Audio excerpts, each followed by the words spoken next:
lesson 3. The third Yama is Asteya, which is non-stealing or honesty.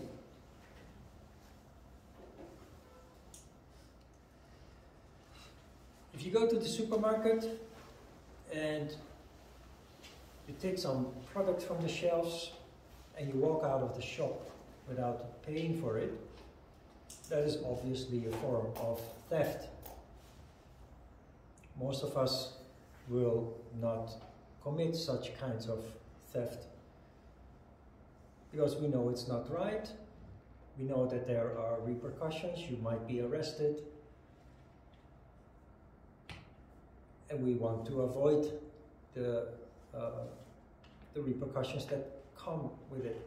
And basically, we are being raised to be honest, to not steal. But like with the other subjects that we have discussed so far, there are many forms of theft that we do not recognize. And so, unknowingly, we engage in those acts without realizing that there are also repercussions that we do not connect with our actions. So it is another reason for disharmony in our lives. And our main aim is to create harmony and more of it in a very systematic way.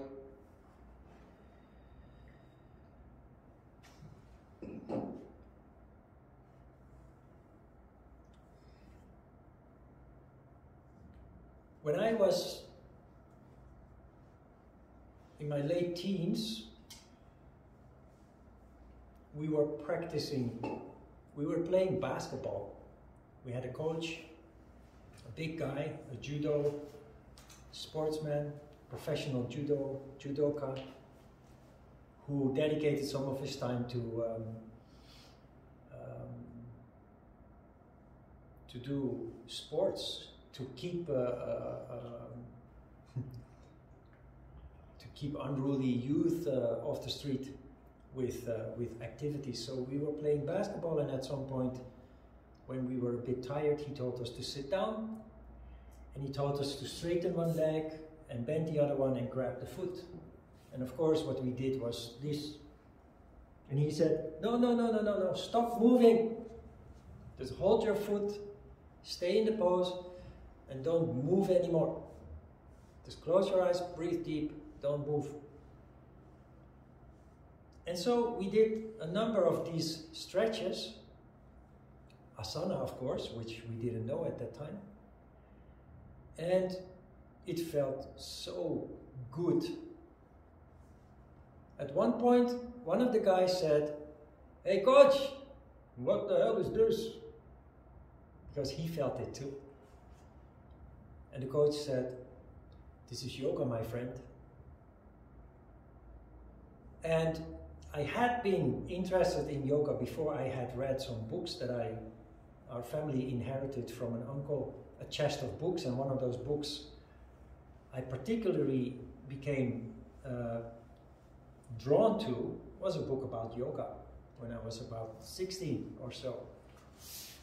And so the connection was made again. And after we showered and each of us went on our own way, the first thing I did was go to the library, and I was looking for books about yoga.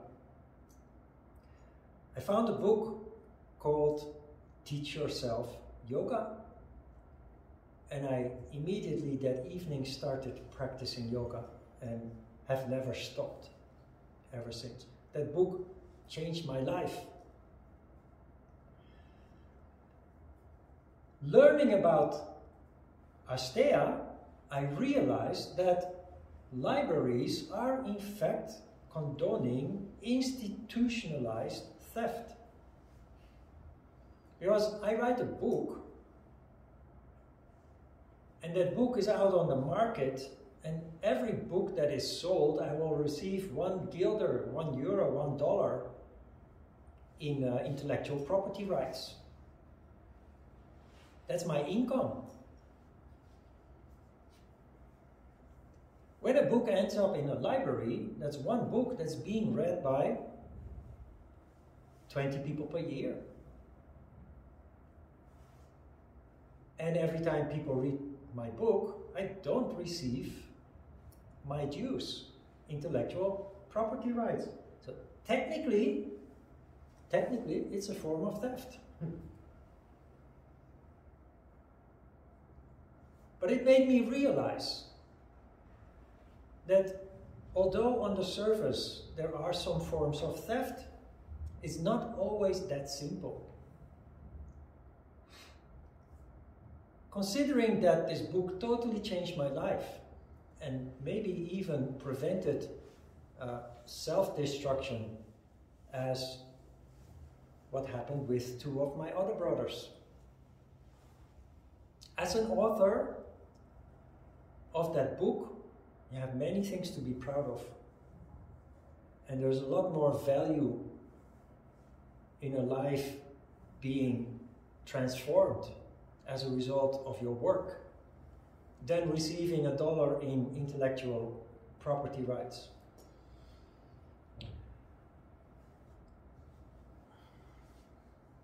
So libraries, although they do commit institutionalized theft, they have a very important function, because knowledge is power, and it helps many people that otherwise would never buy that book have access to insights that at that moment they desperately need.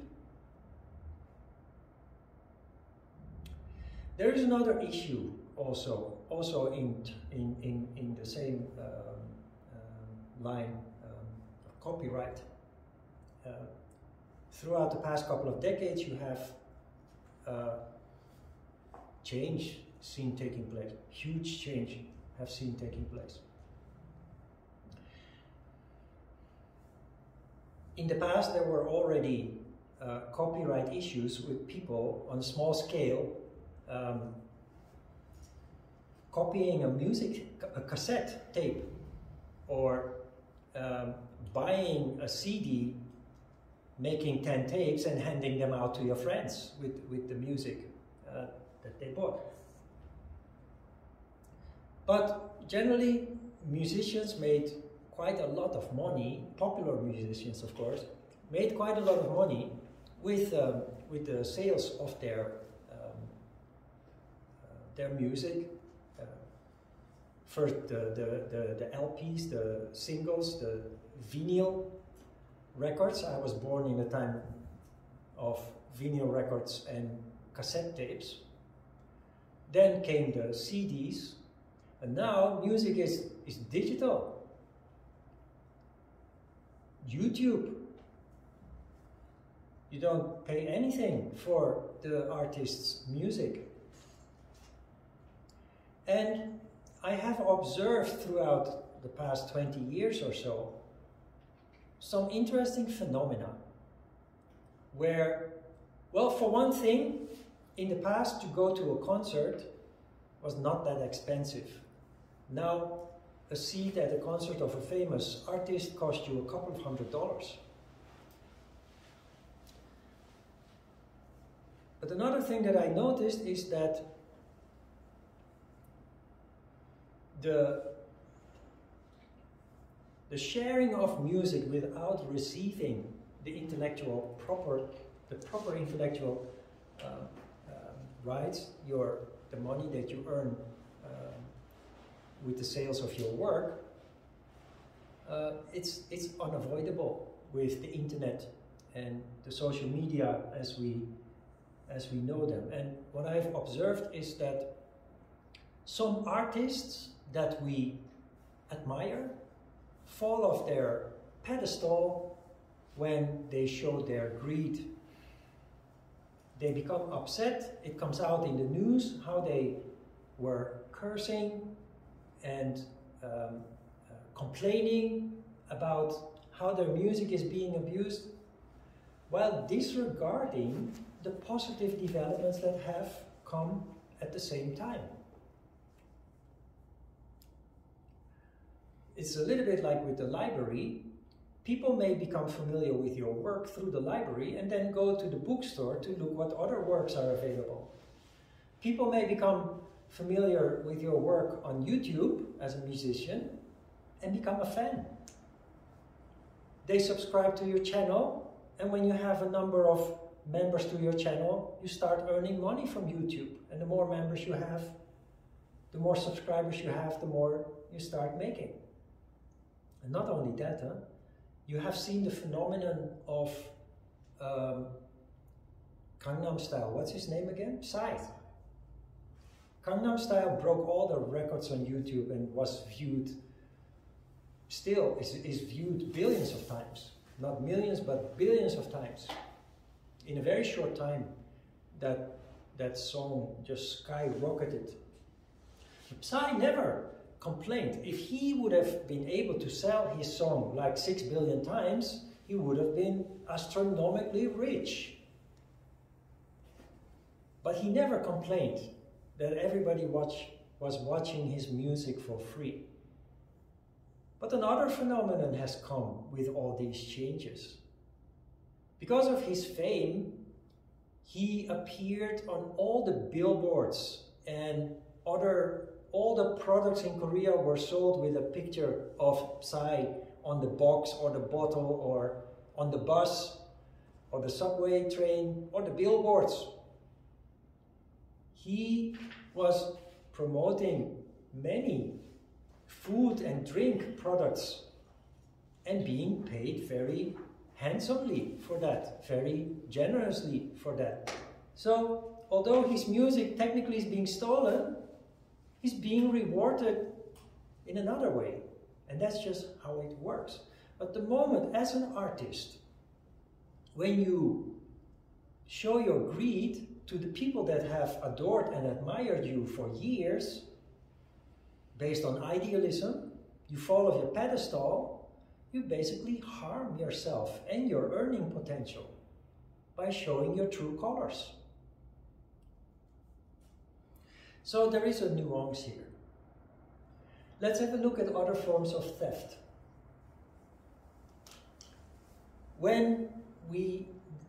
What happens in daily life, in normal communication, when people ask questions, like you watch TV and you see politicians being asked about certain current affairs, they often have an answer or they deny an answer, basically committing theft. In yoga, we go out from the point of view, if the question is there is the duty to respond. And of course, respond in a sincere way. The moment that the answer is denied, or an insincere answer follows, it restores not only under the previous subject of non-lying, but it also is a form of theft. Denying of an answer or a good is in fact a form of theft. Politicians are very good at this. Of course, you see it if you watch the news, if you follow the news a little bit, you see that happening all the time, blatantly, shamelessly, because you have a feeling that they know exactly what they're doing and yet they do it anyway. But also in relationships, this happens. When your partner asks you, how are you doing? Or what's wrong? Is there something wrong? And you say, no, there's nothing wrong. While you clearly feel that something is off and you want to address that. That is a form of theft also. Now, we are studying non-lying and non-stealing, and so it appears that we always have to be bluntly honest. And I use the word bluntly on purpose, because if we are not careful and we start becoming very honest because that's what we learned in yoga, we can actually violate the very first principle that we learned, the principle of non-violence. There are things, for example, that a parent should keep from young children, just because emotionally and mentally they are not evolved enough yet, have not matured enough yet to deal with certain certain information that can lead to shock in young children because they don't know how to process that. There are also truths that we might think people have a right to, that can actually be much more harmful than that they are helpful. And to make that point clear, I have an anecdote for you. It's a discussion that we had in the very first teacher training course that I did in 1999 or 2000, that was.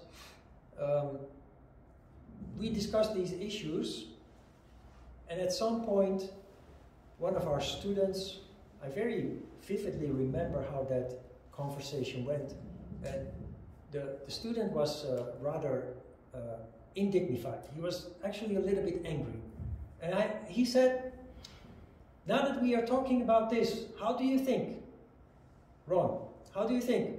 I have a colleague, a male colleague, and he is single, but he is having affairs with several, not one, several married women.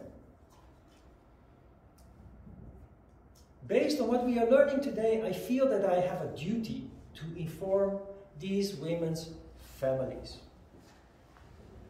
It's truthfulness. It's not withholding important information that I'm aware of. So I told him, listen, before you do anything, just try to visualize what will happen as a result of you contacting those families and revealing what you know. Is it worth it that families break up as a result? Do you want to carry that responsibility? That when you reveal what you know, leads to divorce, leads to children having to grow up the rest of their life, their childhood and the rest of their life, in a one-parent family? You're going to do a lot of damage. And then, in a spontaneous, contemplative moment, being honest with myself, I tried to imagine myself. I wanted to know what made this guy so angry and indignified. And I'm a guy myself. And suddenly, the light went on. And I asked him, consider the fact that it is possible that you're also a little bit jealous of this guy, having relationships with multiple women at the same time. Couldn't that be true? So he ended up, of course, not taking action, because that would have been a disaster. Next week, we study the subject of purity of motive, and that is what should be applied here. When you are inclined to do something, especially when it is driven by an emotion, you have to be bluntly honest with yourself and ask yourself, why am I doing this? Why do I feel inclined to do this? What is my motive? Honestly, what is my motive in all this? Am I being truthful to myself? What is this all going to lead to? So, yoga seems to give clear-cut answers to moral issues, but it is not that simple. You always have to contemplate what you are dealing with, what you are looking at.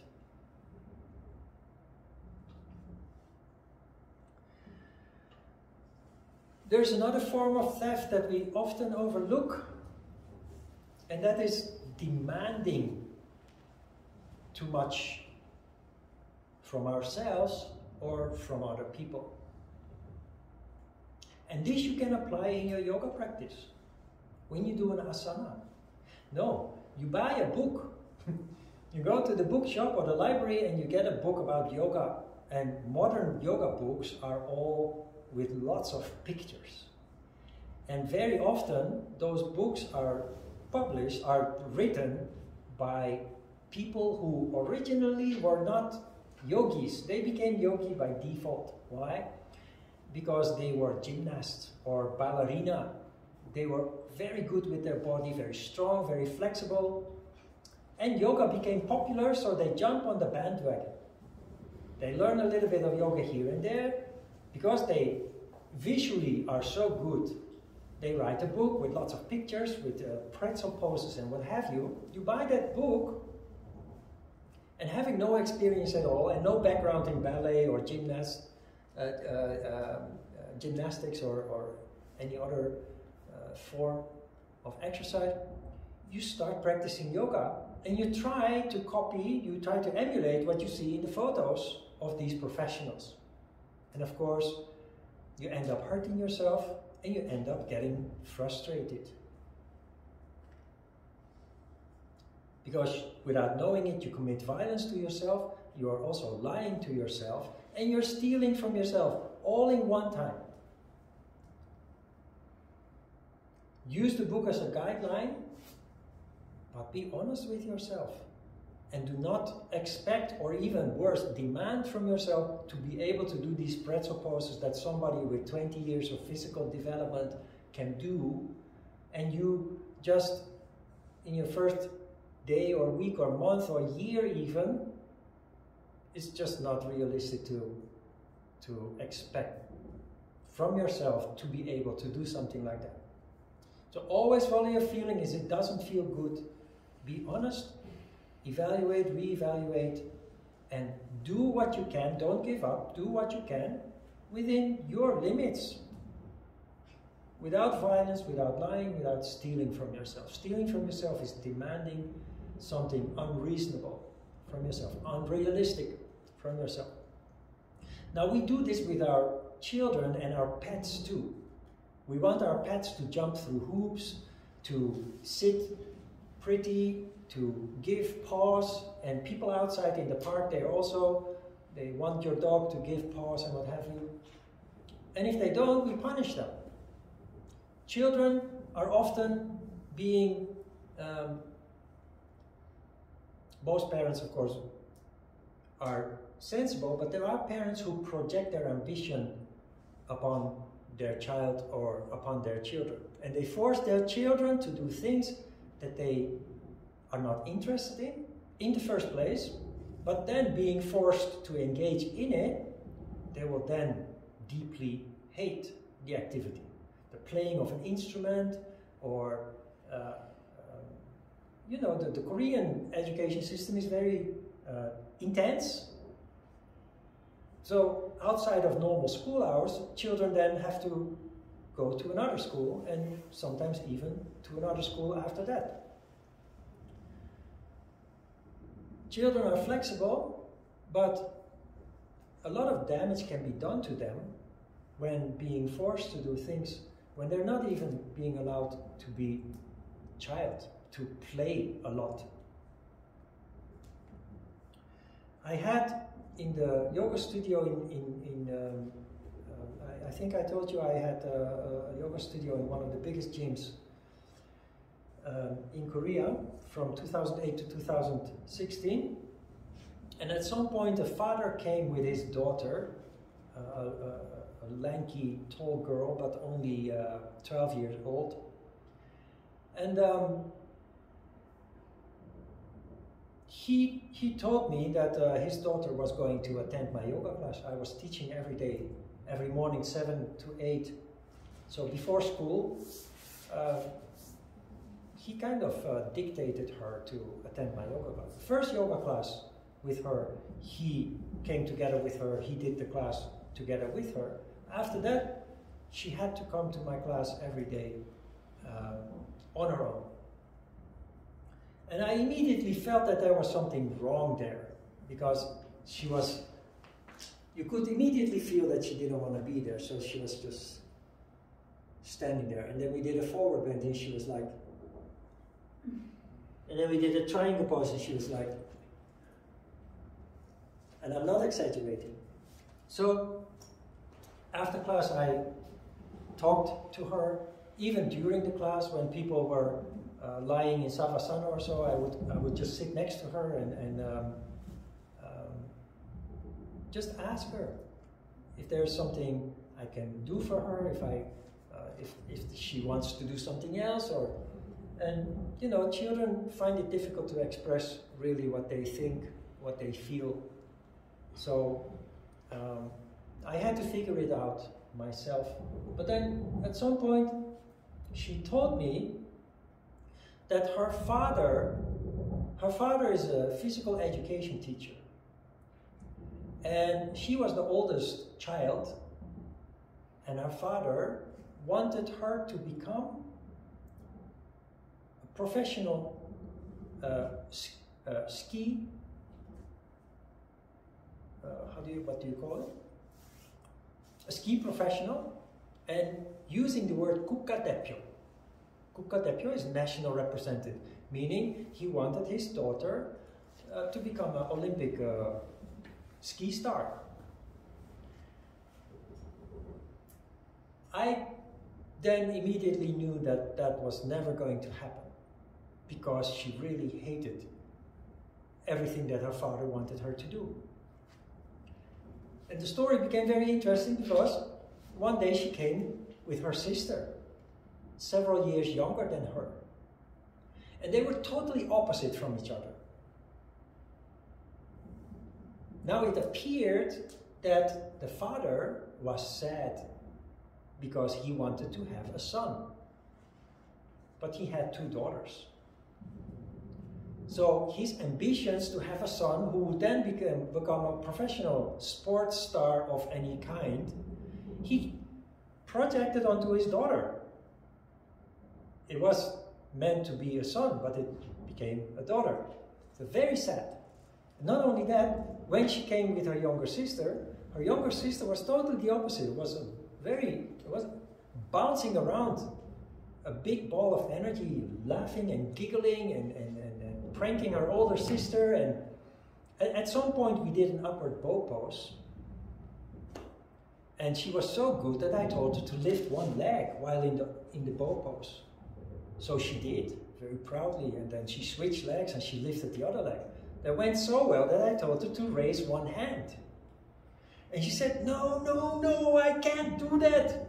And then she realized that her shirt came out of her pants, and she moved her hand to her shirt to tuck it back in. And she was just doing what she just said. And we had so much fun.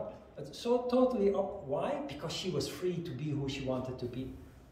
While the other girl, the first child, so depressed, so oppressed. And I just thought about her yesterday, and I really wondered where she is and what she's doing these days. She must be in her early 20s. I'm just really worried about her well-being, because her father unknowingly really destroyed her spirit.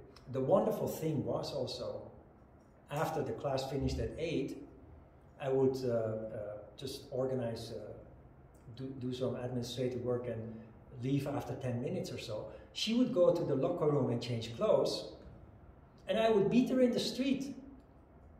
And the first time that I saw her, I was walking home, and she was crossing the crosswalk with her backpack, going to school. And she was crossing the crosswalk like this, which told me that she's really happy going to school, but she really hates going to the gym.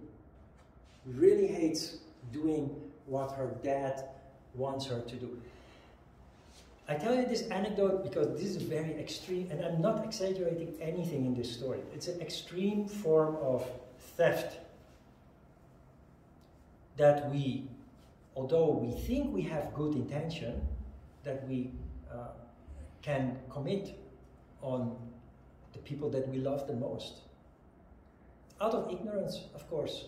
This dad surely is not an evil person, but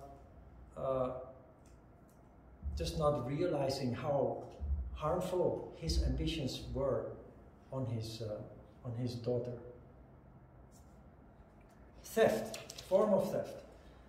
Unreasonable expectation, unreasonable demands on yourself, also on other people.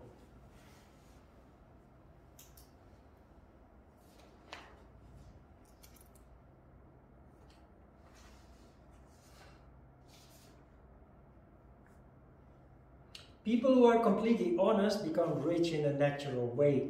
Last page. First spiritually, but then later also materially. Why? Because people feel a deep trust and respect for you. Something good grows out of your bearing, out of your attitude, your way of life. And as a result of that, you will be successful. Your good energy will attract the good energy of others, leading to synergy. When there is trust, prosperity occurs.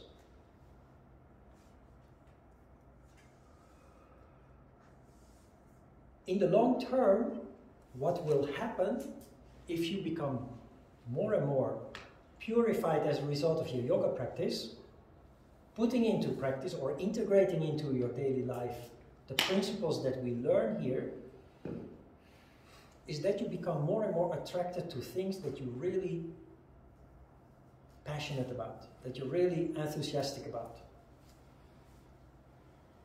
Look at it like this. On a regular basis, you probably go to a restaurant, and there are places that you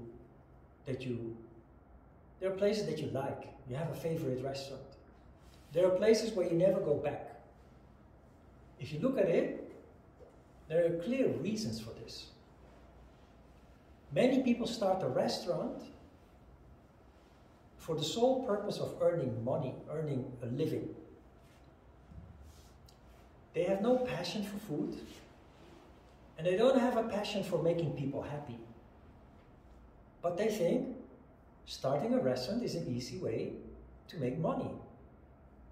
In Korea, many people who have a professional life are forced into retirement in their 40s.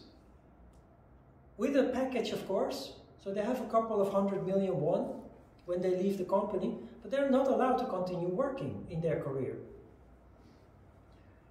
So they think, and now? I'm too young to retire, and there's not enough money to last for the next 30, 40 years to survive. And very often, they start a restaurant. If you go to a restaurant like that, I'm not blaming, of course, but I'm just observing. You don't really feel welcome. And the food that you eat is just food to stuff your stomach. But nothing special. And it's not something that you would tell your friends about, and it's maybe not even some place that you would go back to. Compare that with a person who starts a restaurant because they love food and they love to make people happy with food. You enter the restaurant, you feel that. I feel it consciously, and most people feel that subconsciously, intuitively. They feel welcome. They feel welcomed. And the food is created with passion. It is subtle, and you taste people's heart in it. And you say, what's more on the menu? I want to try all these dishes with time. And you go back there. Not only do you go back there, you tell everyone and anyone who wants to hear it, you tell about this fantastic restaurant that you discovered. That is this.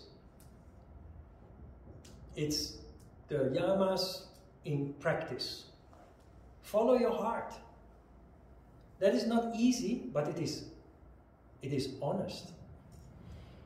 And you're not committing theft on yourself by doing things that are not really in line with who you are and what you represent.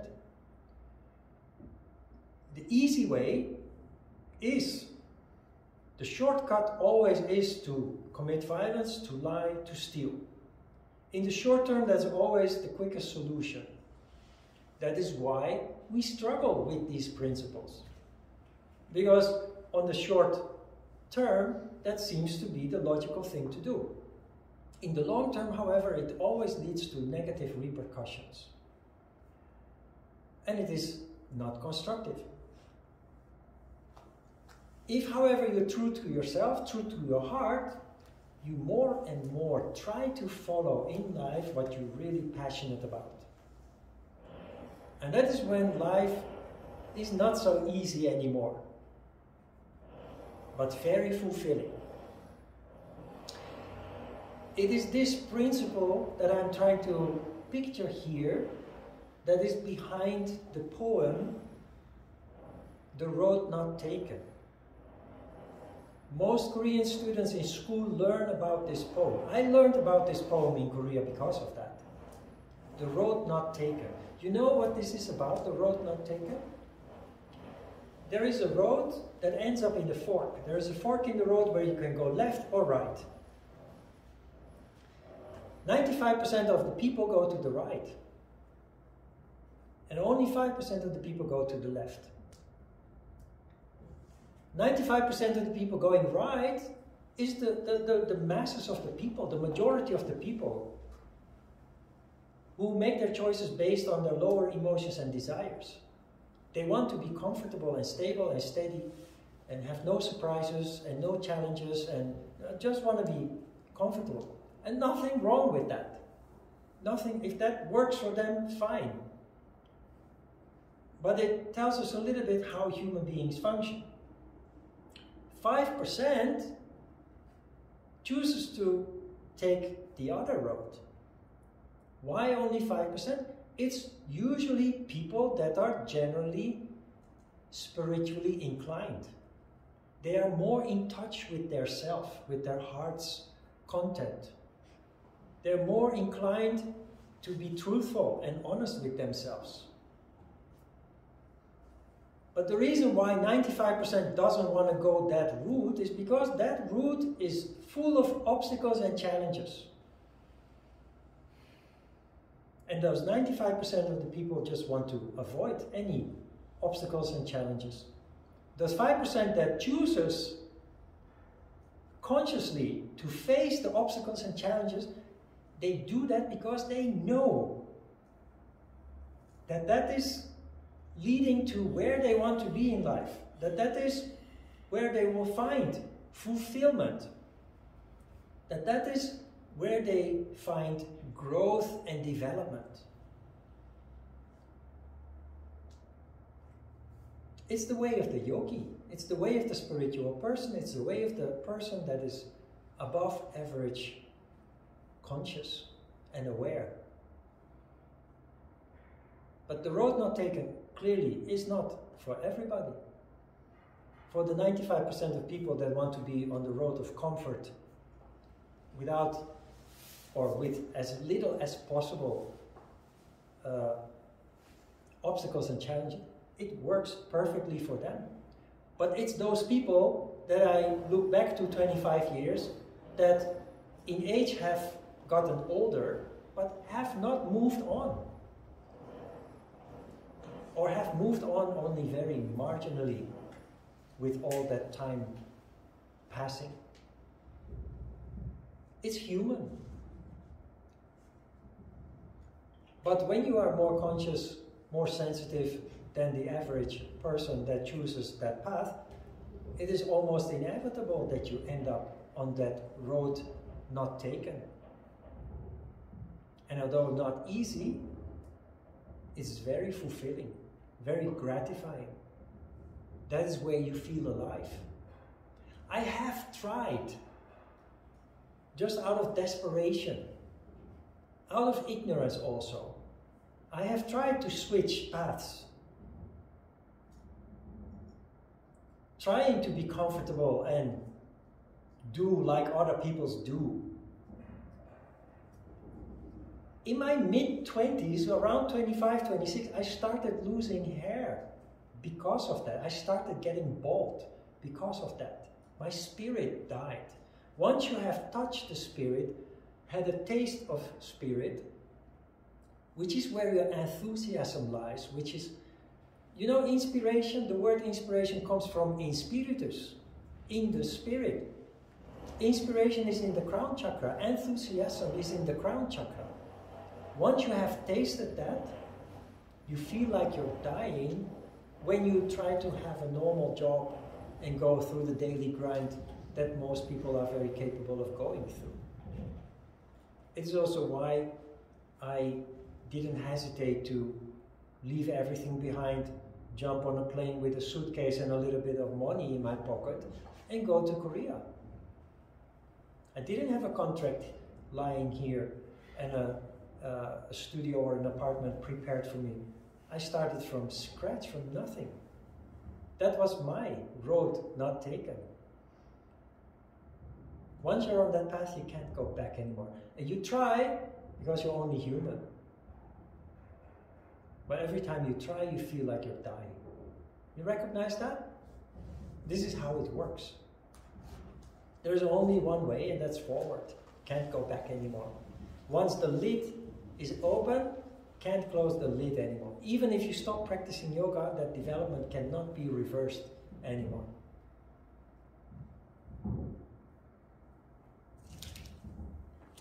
Every time you try, you're a thief of yourself. Questions?